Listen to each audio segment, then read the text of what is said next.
दर्शक अभी अभी हमारे साथ जुड़ रहे हैं, उन्हें हम बताना चाहते हैं कि आज झूठ के विध्वंस का दिन है, इसलिए हाथरस का सच हमने आपको दिखाया, वहीं जाकर दिखाया, ग्राउंड जीरो से दिखाया।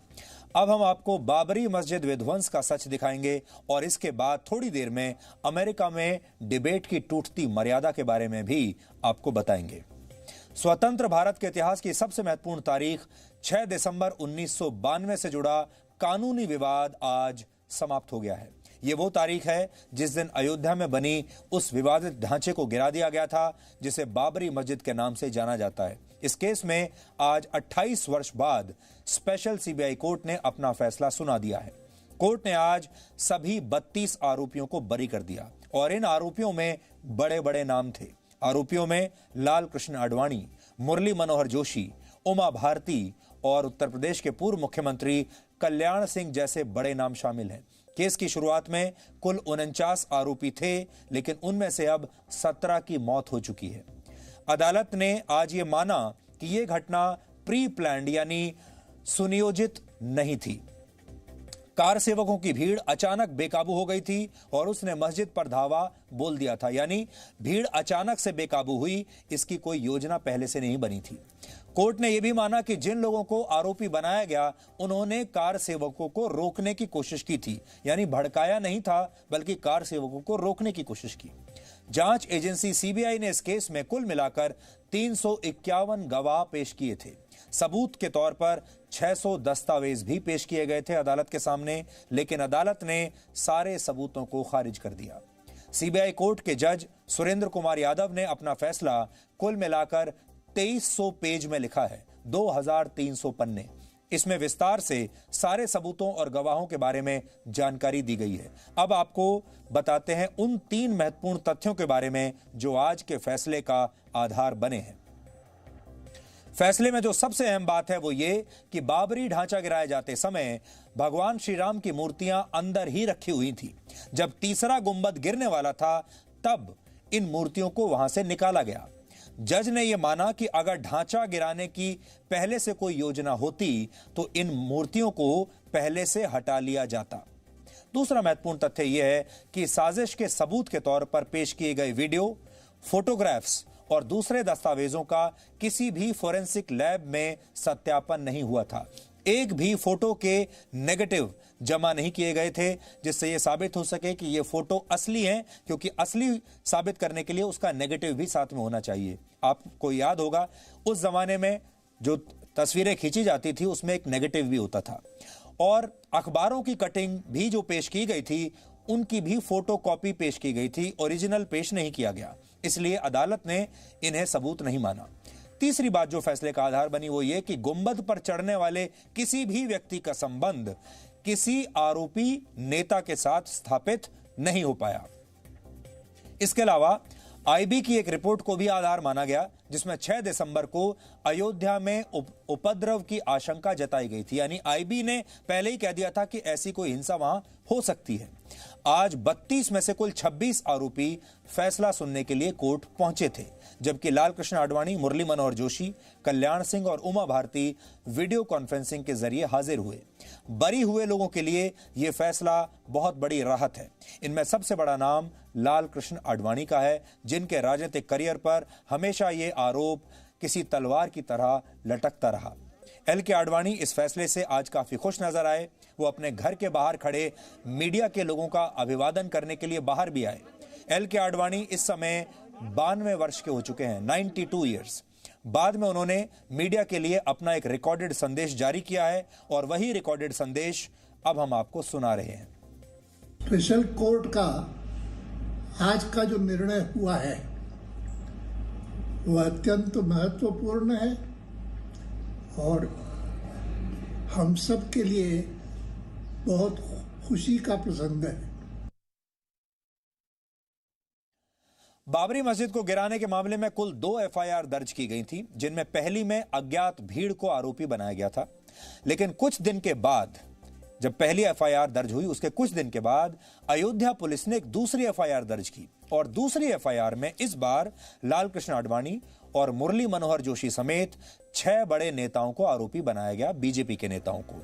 आज सीबीआई कोर्ट के फैसले से इस बात पर मुहर लग गई है कि दूसरी एफआईआर राजनीतिक दबाव में लिखवाई गई थी, क्योंकि तब देश में कांग्रेस की सरकार थी और तब की कांग्रेस सरकार ने बीजेपी के बड़े नेताओं को आपराधिक केस में गलत तरीके से फंसाने की कोशिश की थी। बीजेपी के वरिष्ठ नेता मुरली मनोहर जोशी ने भी आज के फैसले पर खुशी जताई है। अब आप उनकी प्रतिक्रिया सुनिए। देखिए, कोशिश कुछ भी हो लेकिन धब्बा नहीं लगा, और भगवान से यही प्रार्थना है कि ऐसा धब्बा कभी आगे न लगे। और इसका नतीजा यह है इस निर्णय का कि शायद लोग अब कोशिश भी न करें। जय श्री राम का आशीर्वाद मिल गया पूरा बढ़िया से। बिल्कुल, जय श्री राम, सबको सन्मति दे भगवान। बाबरी विध्वंस पर आज के फैसले के साथ ही वर्षों पुराना यह केस अब इतिहास की किताबों में दर्ज हो गया है। जैसा हमने आपको पहले बताया, एक युग जो आरोपों का युग था वो आज समाप्त हो गया और आज से एक नया युग शुरू हो गया। पिछले वर्ष 9 नवंबर को श्री राम मंदिर पर फैसले के बाद आज का फैसला हिंदू पक्ष के लिए एक बहुत बड़ी जीत है, लेकिन मुस्लिम पक्ष आज के फैसले को स्वीकार करने के लिए अब भी तैयार नहीं है। उनका सबसे बड़ा तर्क यह है कि जब सुप्रीम कोर्ट ने 9 नवंबर 2019 के फैसले में बाबरी मस्जिद गिराने को आपराधिक घटना माना है, तो आज आरोपियों को बरी कैसे किया जा सकता है। इसी बात को आधार बनाकर अब मुस्लिम पर्सनल लॉ बोर्ड और दूसरे मुस्लिम पक्षकार हाई कोर्ट में इस फैसले के खिलाफ अपील करने की तैयारी कर रहे हैं। यानी यह मामला अभी भी खत्म नहीं होगा, अब ये फिर से हाई कोर्ट पहुंचेगा और फिर सुप्रीम कोर्ट। अगर इंडिपेंडेंट विटनेसेस हैं, अगर इम्पार्शियल विटनेसेस हैं, तो कोर्ट को उनकी एविडेंस जो अनोथ उन्होंने बयान दिया उसको मानना पड़ेगा। तो कोर्ट ने नहीं माना। जजमेंट देने का राइट कोर्ट को है, उसने दिया। गलत और सही दोनों जजमेंट होते हैं। ये जजमेंट टोटली एरोनियस है, अगेंस्ट द एविडेंस है, अगेंस्ट द लॉ है, तो इसको हाई कोर्ट में चुनौती दी जाएगी। आज का ये फैसला सीबीआई कोर्ट का भारत की अदालत की तारीख का एक काला दिन है। अब मैं ये समझने से कासिर हूं कि अगर सुप्रीम कोर्ट ये कहता है कि egregious violation of rule of law, तो क्या कोई जादू से मस्जिद को शहीद कर दिया गया था 6 दिसंबर को? क्या कोई जादू से वहां पर 28 और 29 दिसंबर की रात 49 में मूर्तियां रखी गई थी? इस कहानी के भी दो पक्ष हैं और दोनों पक्ष हमने आपके सामने रख दिए। बाबरी विध्वंस पर आज का यह पूरा फैसला कांग्रेस के लिए भी एक बड़ा धक्का है, क्योंकि यह केस कांग्रेस के ही शासनकाल में दर्ज किया गया था। बाबरी मस्जिद गिराने की कथित साजिश की जांच भी कांग्रेस सरकार ने ही सीबीआई से करवाई थी। पिछले 28 वर्षों में कांग्रेस पार्टी लगभग हर चुनाव में बाबरी मस्जिद विध्वंस के आरोपों को बीजेपी के खिलाफ हर चुनाव में हथियार के तौर पर इस्तेमाल करती रही है। हर डिबेट में, हर चुनाव में, हर जगह। आज जब कोर्ट ने उन आरोपों को गलत बता दिया, तो कांग्रेस ने कोर्ट के फैसले को ही गलत बताना शुरू किया है। सभी दोषियों को बरी करने का विशेष अदालत का निर्णय, सुप्रीम कोर्ट के निर्णय, वह संविधान की परिपाटी से परे है।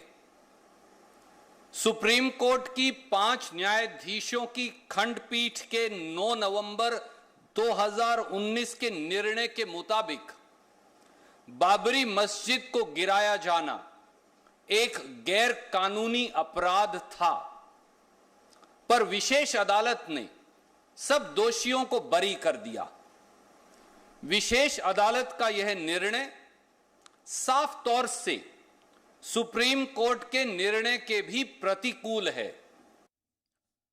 अब आप खुद सोचिए, पिछले 28 वर्षों से किताबों में, अखबारों में, टीवी पर, न्यूज चैनलों की हेडलाइंस में, अलग अलग चर्चाओं में हम सब लोग, आप सब लोग इसी मुद्दे के बारे में लगातार सुनते आ रहे हैं। इस पूरे विवाद ने भारत को धर्म के आधार पर 2 हिस्सों में बांट कर रख दिया था। तुष्टीकरण की राजनीति यहीं से शुरू हुई और 28 वर्षों तक भारत का माहौल ऐसे ही जहरीला बना रहा।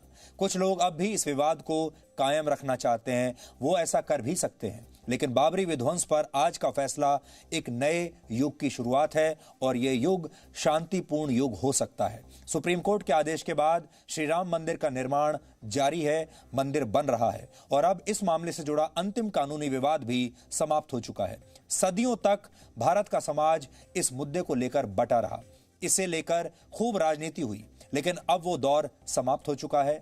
हम उम्मीद करते हैं कि सारे पक्ष इस फैसले को दिल से स्वीकार करेंगे और अब सारी कड़वाहटों को भूलकर आगे बढ़ने का समय आ गया है।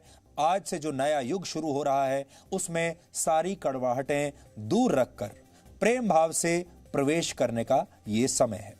Presenting B News app available on Google Play and App Store. Download it now.